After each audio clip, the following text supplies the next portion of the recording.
Christopher, we are live now. Great. We are live.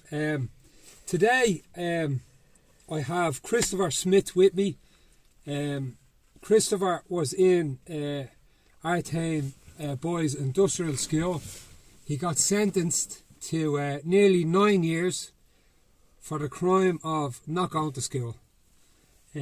So we're going to talk about his life today, and his life before he went into Artane, which was a notorious industrial school ruled by absolute savages, and we're just going to talk about his experiences there, his life before it, and sit back, make yourself a cup of tea, and listen to Christopher's going to talk about his history, because this is important stuff, you know. So how are you, Christopher? All right. Good stuff. Not nervous or anything? No. Well, I hadn't got much to tell you about the beginning of my life. Okay. Because I had known, I think it was just an aunt I had in Rush. Yes. And she looked after me, and I was taken away from there into Artane. Okay. And what year were you out in Rush? What year was that? Well, I was taken away in 42. 1942, okay. So I was only a child, really. Yeah. What age were you when you went into Artane? 7. 7. Okay. So I was only about 5 or 6 when I was in Rush. Okay, so you can't really remember. I don't remember a lot. Yeah. And that end of it. With Artane now, I sometimes I hate talking to some people about, but it's just no words can describe it, because I saw programs on the telly about the same thing, and I never thought it could. I thought we were the only place that had this punishment, but it was unbelievable the way we were treated. You got patched up for anything, just the sake of hitting you. And as I said to you there, I'm saying to you now, we collected the waste from the Christian Brothers dining hall, and the two of us got slapped because the brother said there should be more waste, and we got slapped because we ate their thing. We did eat it. And that's how hungry you were. And the way it was, you're up at 7 in the morning in Artane, washing cold water, big open room, and a brother would stand at the end of the door, and he'd check it, and if you were a bit dirty, you'd get a box, and he'd tell two lads to wash it. Yeah. That's how hard that was. Yeah. Then you came along, and personally speaking, you know what, the saves, all the people who were in it, all the kids that were in it, we all had to walk. There was young lads working on the farm, and they were doing 5 and 6 o'clock in the morning, milking cows, and that cost them nothing. You were paying, you were saving them money. You were doing it all. Yeah. But apart from all that, the terrible thing, there was 1 or 2 good brothers. But when I said it to people, they say, "Look, there was none of them any good, because they must have known what was going on." Yeah. But it's like everything else. Like, there's people higher than them, and of course, they can't open their mouth. They're as much tied down as me, really. So that was that. And then you got rosary every night and mass every morning. And one particular morning, I thought my class was for confession. And next thing an hour went by, and the sweat started rolling out of me. I knew there was something wrong. Felt it. And the kids were all delighted, dodging school. I got put across the table in front of the class and slapped me with a huddle. Telling lies. Imagine that. Yeah. So it's now, I don't know how to put it, but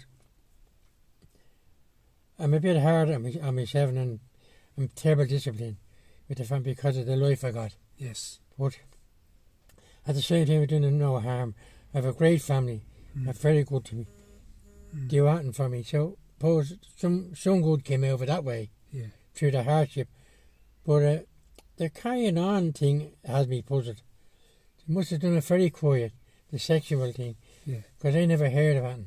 Yeah. Never heard now.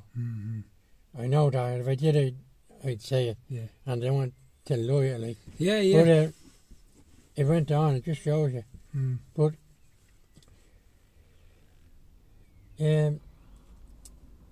that was that. So you come along then, and you'd be in the dining hall. 800 was in the dining hall. 800 kids. 800. And you hear a pin drop. Yeah. Terrified. You wouldn't step there alone. Mm. Now, I don't want to say anything about the people today, Yeah. but what I am against, very bad, is there's so many people now, different age groups, getting away with murder in this country. Doing what they like and attacking old people, and old men, and there's not a thing done about it. Yeah. And to think of what I got for doing nothing. Shows you in different times. Yeah. So, right enough, if these people had to do what I had to do, they'd never survive.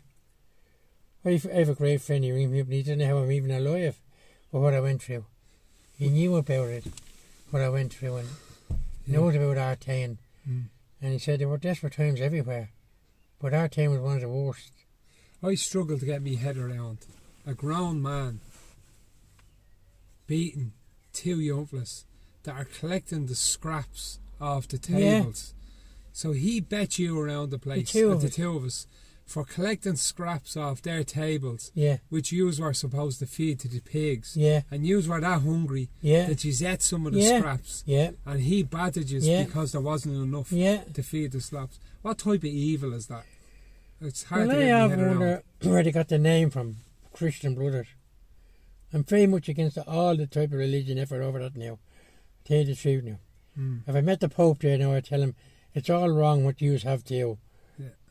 The man above hadn't luxury. And the luxury they have, I was in Rome once. Well, my son got married in Rome. And when I saw the poverty outside it, it's when you go and see things that you realise it's everywhere. The poshness of that place and people who say lying in the path. Now, what does that say? But it'll always be that way, unfortunately. Too much grandeur. There's no need of that grandeur and gold this and gold that and everything. But anyway, apart from that, you've been the 800 in the dining hall and you get 2 potatoes and a bit of bread, whatever it was. You'd eat anything you were that hungry. If the potatoes were bad, that meant you got nothing. And you couldn't open your mouth. Then there were fellas in charge, like, with power. There was a fella in charge of every 20 fellas. Like a boy, like a young fella? Like an NCO in the army. Okay, yes. That's what they were like. They were in charge of the 20 here. And some of them were really bees now. I tell you, they were worse than the blood. And they knew what had happened if you were put out facing the wall for talking around. So I got put out once or twice. And a big Kerry brother. I can't understand, like you're after saying there now, grown men hitting children, boxing you. Now, when I was put in front of that, he got you there and he lifted you up off your feet. Oh boy, God, I can tell you the pain you went through. I often felt angry at times. The people couldn't get together. A few of us would take a bit of course and knock the shite out of the brother there and then. He's only on his own. Because you wouldn't get away with it. It'd be like everything else, something that backfire on you. You know, so all them different things. Can't think of much more, but that's the way you're free. You're free rough all the time. I worked up there about 4 years ago. The company I was working for at the time, we did all the street lights out the back of it in the car park. It's now a music place. But these buildings were used for woodworking. Back in the day. It's like little sheds out the back which have been converted. And I was walking there and whatever, I don't know, if you drive around the back of Whitehorn there, so you're looking at the back of the building rather than the front of it. And even me walking there for a couple of days, there's just a real bad energy about the place. Just a real bad. And I kind of go on that type of stuff, but I was walking there. And you just get a bad feeling in the place, a bad energy about the place, you know, out the back of it. It's well, the other day there, we're on the poultry farm. There's another thing that's ever wrong. You worked hard on the poultry farm, and the brother came along morning, and it was a winter's morning. And was the poultry farm on site, or was it in the fields around it? It's in the grounds. Okay. On the grounds, I should have said to you. 20,000 hens. And we get an egg once a year. Once a year? Easter. The rest will be all sold. 20,000 eggs and you just get one egg a year? Jesus Christ. Look, is there any... So we're coming along... They should remove the name Christian from Christian Brothers. Jesus, that's horrific. And so your day started. What was your earliest memory of in Artane? Well, what age were you around? Oh, I was 7 when we went to Artane. 7. So you can kind of remember from about 7 on. Yeah. And what? Say you woke up on Monday morning. Yeah. How many people were in your dormitory? How many boys were in your dormitory? 200. 200. And if you went to bed now, Yeah. had a night watchman. And of course some fella wouldn't like you, and they tied a towel on your bed. The towel is tied on your bars of your bed, you're pulled out of that bed 4 times a night. Jesus. Yeah. Because as far as he could see, you went to bed and you're pulled out. Yeah. That's how that was done. But then, I remember one time there were 3 or 4 young lads ran away from it, got out during the night and went missing. And the brothers went out in plain clothes. They got them eventually. And you lose all your rights. You get nothing. Not that you have many rights, but if there was a picture or going anywhere, you just wouldn't be allowed. So, then, they'd be slapping you in school now. They put out my hand. And when you went to slap me, I pulled me fucking hand. And you give me a whack around the ear then. Fucking leather strap hit the fucking desk and the coins came out of it. Now, it's not good enough having the leather. Now, how bad can you be? You have to put coins into a strap to hurt you. Yeah. That's evil. Mm. Most people, a strap is all right. Yeah. We all got a little clip Mm-hmm. years ago, but not that. So that and then you had then there was a Christian brother. I heard all about it later, not knowing he was like that. He was very bad sexual with people, I believe. I heard on the news about him. His name, which I know him. He was in charge of the band, Brother Joseph. Okay. Yes. Yeah, I heard about him. Yeah, he was in charge of the band. Now, I was lumped to get into the band. The band were treated as VIPs. Yes. You wouldn't think you were in school. They were treated like that's simple as that. Then went to America and went everywhere. And I wanted again because you'd be a great musician if you were in it. You wouldn't bluff your way. Yeah. And you'd be good when you'd be finished. But anyway, I didn't know he was like that now. And I was in shock because I thought he was all right. Yeah. And then we had a foreign chap there, was taken in to learn English. And his parents were fairly rich. I couldn't fucking believe it. He twisted his arm and broke it. Boy, Jay, they paid for it. Yeah. Now, yeah, like that, like, he was only going in there to learn. What do you do that for? Yeah. So when you had trouble with me, I'd known. I used to cry every month. See people coming up, see their children, and I'd known. And they were getting bits of stuff. So that'd upset you. Yeah. So, things like that. But then, the good news I got here was Tricia. That was the best news I ever got. Yeah. I never knew I had anyone for over 70 years. Yeah. That's a long time. Yeah. 71, 75 years. And my daughter is in there laying. She looks after the kids in Ballymoon. Yes. Kids with little bits of problems. Yeah. She doesn't talk about it. You can't actually talk about it. And you were down in Kells one day and she happened to ask someone about me mother, knew my mother's name. And like that, within 2 hours, she rang Tricia. Tricia couldn't believe it. I ended up there, a couple of sisters and a brother. And I never looked back since. Yeah. They're a fantastic family. Patricia's a great person. The family are genuine. person. They're so down to earth, the whole lot. There's no airs and graces with them. No. That's what's great about them. Yeah. And if you're in a bad day, you go in there, she'd make you happy. Yeah. And we had a few great deals in there with her. So that's what gave me a great bit of a lift. And I found out all that something good came out of it. Yeah. No thanks to Artane. Yeah. But it went on, and you go, I don't know. You could talk all day. You sort of wouldn't know what to be saying sometimes about it. It's just that it was bad times. And so you worked in the poultry farm. Yeah. So what time? They woke you up at what time in the morning? We were up at 7 in the morning. 7 in the And you morning. get mass.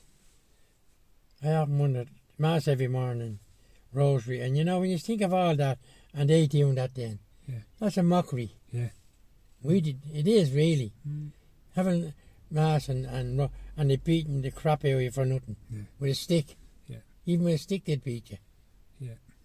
Like when I think of that when you got a bit sensitive, and then what happened, and of course, the fellas that were real bad to you, like I was saying, the chap that was in charge of 20 people, some of them were beers altogether. By Jesus, when they went out to the door at 16 years of age, out of Artane, they were crippled by a few fellas.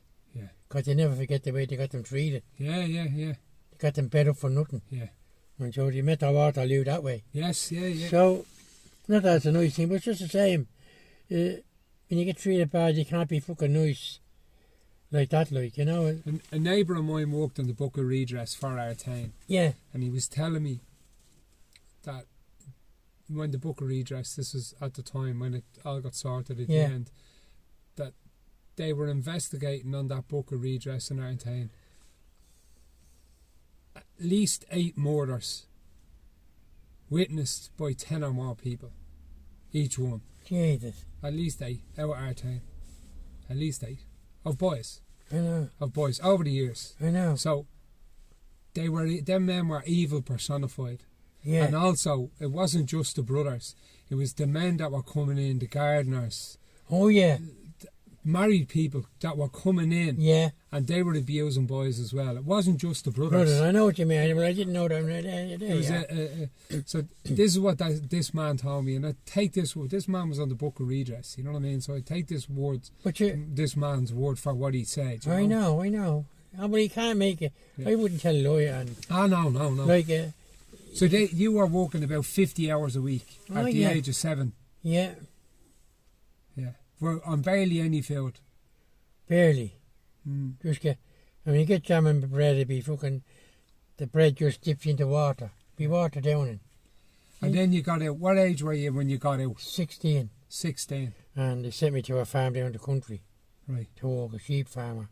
Can't think of the man's name then. And the Artane organised that, yeah. They sent you down? Yeah. And were they getting paid for you, or were you getting your own money then? Well, I don't remember getting money now. Jeez. I think it was your keep you were getting. Jesus. So basically, slavery. Yeah. You were sold into bleeding slavery out of Artane. You know. And then you left that. And what age were you when you went into the Irish Army? I went in the army fairly young. I'm no good for making. I was 69. Time of the Troubles, I think, started. And I only stayed 2 years in the army then. Yeah. That's all it was. Okay. Was 2 years. And then I went over to Yorkshire and I got married. Yeah. I was 25 and she was 20. Okay. And had the first daughter over there. And over there for a few years and came home here and worked at everything that I could earn a shilling at. And up till today I've never been idle. Brilliant. Thank God. Yeah. Never been idle. Yeah. I do gardening, right, myself. Yeah. I still do them. Yeah. I was doing them for 25 years. I'm doing lawns and hedges and when I had the big trailer when I was younger. Yeah. But I only do the lawns there and a bit of weeding for they're all older people. Yes. And they're very nice. I'm with them for the last 10 years. Yeah. And you could leave your house to me all day or for a month and I'd watch it. So it's sort of like, I don't know if it was my doing or, but that's the only thing I thought was good. The man told me that when you can't get a person you can't trust and different things, you realise how much a good man is worth and you should look after a man that can be trusted. I'd never gone near, I was in a fella's house one time doing the garden and I hadn't got tuppence in my name. Now I thought this was bad, I said it to him.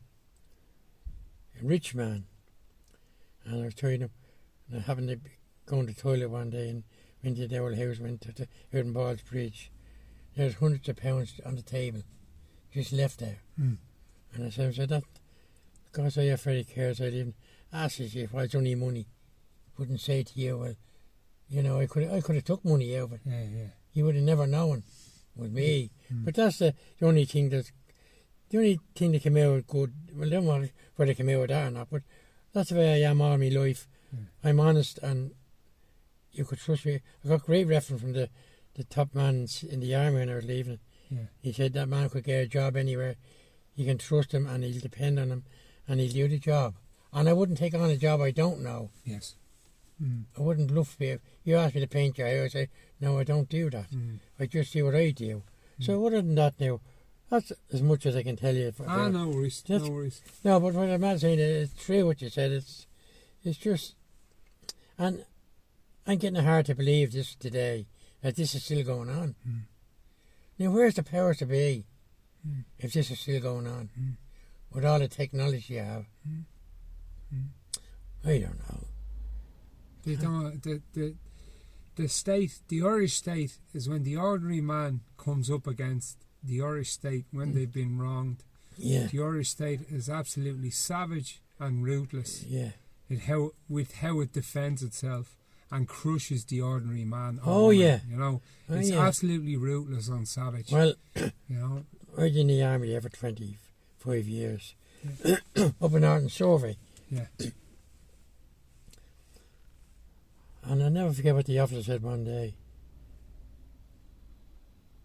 My friend was brought in, and I was in with him just to listen to whatever it was. Someone broke his window. He was a bee of an officer, like the brothers. You take everything, but you don't let them see you getting on. This the whole thing that's wrong when you have experience of these things. I was there one day. I was in the kitchen. I walked in the kitchen. I done the dining hall, set the tables and all that. And this same fella came in one day, and I was in the dining hall cleaning, and he didn't know I was there. But I heard the oven door opening, so I fucking went up to the hatch of purpose. Oh, see, all right. Oh, yes, here's them dinners. So there 3 fellas that are sick to come back from Brickens. I was telling Doyle. Yeah. Didn't want him to fucking get it. Yeah, He wouldn't let you get a slice of bread. Yeah. Now, this is what's terrible wrong. If he was a proper man and a gentleman, treat me as a human being, proper, and was all right, don't only kiss your feet or do anything like that. We had an officer there, and you'd give him anything, because he wouldn't bother you. He wouldn't go on that way. Yeah. And if he was right, I'd give him a dinner. Yes. So I gave the 3 dinners to the Border Works lads. Yes. And they looked after me. Yeah. See, you cause these things yourself. No, 100%. I can't believe, Attitude is everything. I have great friends in the army. I could go up to the army any time. Because I've done tours for them with my own car. Used my own car and done tours I shouldn't have been doing. Yeah. But just to oblige them. And that's never forgotten and stood to me. Yeah. Like there's regulations there, like the army was a bad thing too at them days too. Power again. Yeah. Rules the whole lot. I was going in one day driving all these big top brass and a civilian. And you got a big PA at the gate. His waved us on. I had 5 boxes of whiskey and cigarettes in the boot to deliver. I was in Kildare and they're delivering these to the Cora camp. Okay. For the officers' mess. Because the canteen, they give you a few smokes. Yeah. They smoke then. And they'd be delighted to get them delivered. Yeah. Now this is what really, I felt like saying to him, because you can't say that again, Dave the fucking bear. So I had a hand up when I went to the gate. Opened the boot. I opened the boot. See, what does it look like? I got tick with him when he was so fucking tick. Yeah. What does it look like? You don't... So that's for the officers' mess in the Corps in case you want to know. Oh, see, I can't. So that's all right. You better ring them up and tell them. So next thing, he disturbed one of my bosses. Well, he had the fucking head off him. See, that chap was telling you like that was going to your... And you know right, says it disturbed us. Now, I was going in there and as an ordinary human being, I copped the fault straight away. I could have had a bomb in that fucking car. Yeah.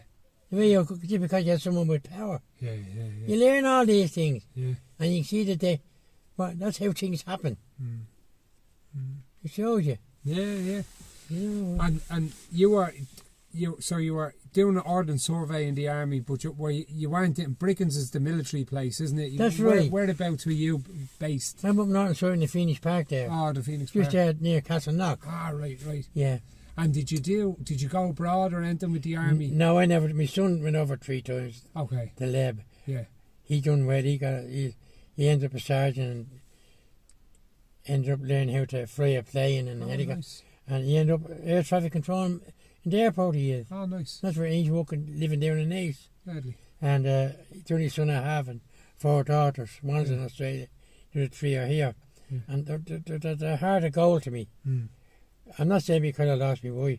They were always good. Yeah. And they always check on me. Couldn't find a... Because I hear so many bad stories about families. Yeah. When things go wrong, it breaks my heart. Mm-hmm. The parents been so good and the family is making little of them. Yeah. And they're getting on. Yeah. But I didn't think of that when the families would help them out with money all the time. Yeah, yeah. Now that's all fucking forgotten. Yes. See, them things hurt me terrible. Mm. When people are good and you get turned on. Mm-hmm. You know, it could be anyone. It could be I hate that. Mm-hmm. So that's all I can tell you now. I can't think of it now. Yeah, no worries. Can't, if I could think, yeah. Mm. Yeah. Sure, we'll wrap her up at that. And I like the conversation that we had. You suffer that much in Artane and with rejection and being absolutely crushed by Christian brothers, mentally, spiritually and emotionally. And what you said, it summed you up as a person when you said, "Jeez, when somebody offers me a cup of tea now, I'm grateful for it." You know? If I went to your house and I never met you before, I couldn't thank you enough. Yeah. So, to me, I think I'm happy with that. Because I had it so hard, I appreciate the simple things. Yeah. I don't want to fucking give you a big meat. Anything I get is appreciated. Yeah. And I to help people out even. I've done 30 years. I've done 25 to 30 years voluntary work. Yes. With the handicap. Yes. They're in that place in the park that Cheshire Home Okay. Foundation. They were all army lads that done that. Yes. And because they could get time off. Yes. That were doing it for helping them, and used to supply the lorries and all that. And when I seen some of them people, and this is why I have to talk to you about young people. A lot of people can be very wrong. You can't condemn all young people. Mm-hmm. You can't condemn all, same as, I don't know, it's hard to put this, and there are good priests, I believe, very good. I know that in a bad knock because of what's after happening. That's what's after knocking down the head. There's people still bitter about that. You know? So, I was down there, and there's young lads and young ones, only 19 years of age and 20, and they're looking after the person in a wheelchair 24/7. And not bothering them. I appreciate them. When I saw the difficulties some of these people had, it's a miracle to be the way we are. Yeah. And we don't think it. More than we're millionaires. Until you see that the disadvantage of some of these people never be right. Yeah. And they're as happy as Larry. I said to one day, they don't take much of that drink, so you might run that wheelchair into someone. Want to see the wheelchair, that fucking big music centre on it and power and all. Some of our parents some of them well looked after that way, but they're happy and make you think why a lot of our people are nothing wrong with them, are so unhappy. I don't know when you see them. Of course, it's a different life. They know better, and then they're getting looked after. And but that's another reason for that. But as far as I'm concerned, with a lot of people, they couriers and one thing or another, they don't give a damn, know what they're doing. That's what I dread. Beating up people and robbing their houses and crippling, and not a thing done about it. Not an iota. Because I said I'm in Ballymun there, and they said, stop the squad car. I knew he had been killed a few minutes ago. See what? Do you not see the fucking motorbikes? I hear them. They're going up and down on motor, and no one showing. And if you were caught driving the car without insurance, they'd fucking take it off you, even a day. But this is going. But the trouble there, I believe. Found a copper on the street one day, going up there. I like the story, but he said it's like this. He says, if we chase a fella on a motorbike in a car, just shows you the rights they fucking have. Yes, this is the law again. and he gets hurt, we're responsible, even though he shouldn't be on the road. Yeah.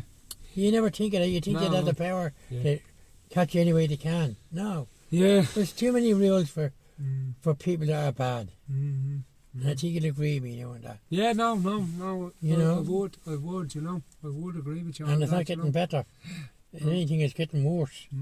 So that's, I love talking to you and I enjoyed the chat with you. And Christopher. And thanks very much. Again. Christopher, I'm deeply indebted to you, to the conversation. And you know, anything I got out of it, and even with your daughter there, working in voluntary. Yeah, she's great. With the life you've had with these evil people and the formative and the Irish state being so evil towards you, you're going to basically Artane for not going to school for the guts of 9 years, and then being battered and crushed and mentally, spiritually, emotionally, and worked half to death. Well, I saw people on television on a programme about that, and it was terrible. People wouldn't believe you. Yeah. Then what was wrong them days? I went and told you such a brother was hassling me or beating me. Oh no, that wouldn't happen. Yeah. That's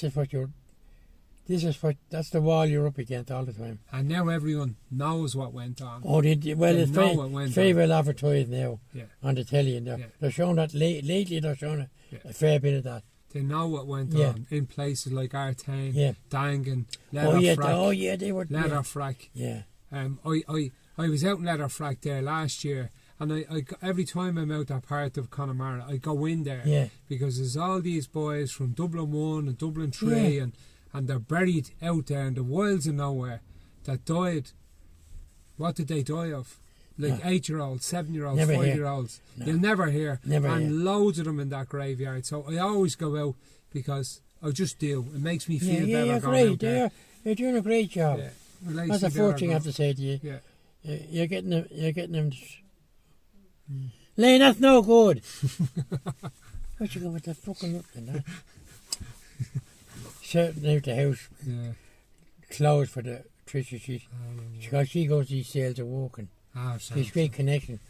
She says when my wife was alive, she said she was the best dressed woman in Baldoyle. My wife buys lovely clothes and never wears the fucking half. Same as myself, I have a wardrobe fucking new clothes. I'm all the time walking. I only dress up and I have to go somewhere. But thank God it's Holy Mother. I can't believe I'm here talking to you at 85 years of age after going through all that. I mean, as I said, that man that heard about me and he gave me a phone. He said, he doesn't know how I didn't crack up. He said, I can't find words. So I just kept walking and kept my mind away from it and met good people and they kept me going. That's the only way I can describe it. But if you were to lie down, it's like Lord of Mercy, my wife. If I was to sit in the house and dilly-dally on my own, I wouldn't live a month. Because you're thinking of too many things when you're on your own. Best thing you're ever told was go out and get occupied with something. And it sort of drains it off. You don't forget it drains that pressure off you. Get involved in your community. Oh yeah. There's a lot to be said for it. Yeah, of course there is. There's great people in this country doing great things for people. There's a fire up in Ballymun there. Up Poppin Tree it was, I believe. Now I know the family well, the young one. And I'm up and said her face, sorry to hear what happened. And we got a few new things, cakes and stuff that was never used, and they gave it to the young one for the mother. She said, oh, lucky there's 3 of them.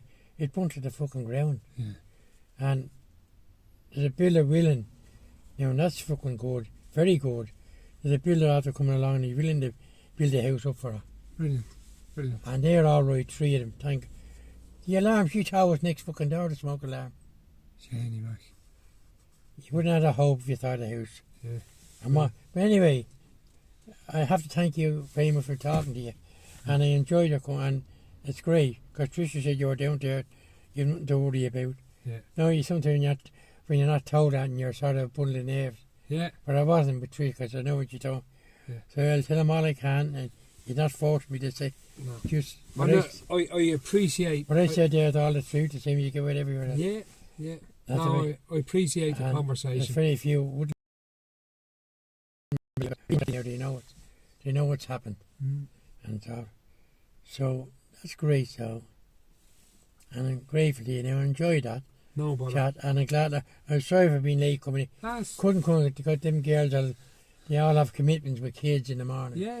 Going here and there. Yeah. That's why we couldn't come out early. Yeah. Because Tricia was there at 11, wouldn't have a hope. Yeah. So it's grand now, they can relax and they've seen her and they have stuff for her and have a grand chat for the evening. Yeah. And Tricia loves that. Brilliant. And she's great friends. Yeah. Yeah. Her family are lovely now. I might go over. They're probably over there. What's his name? No good. That's Paul over there. Yeah. Paul is real down, isn't he? Yeah.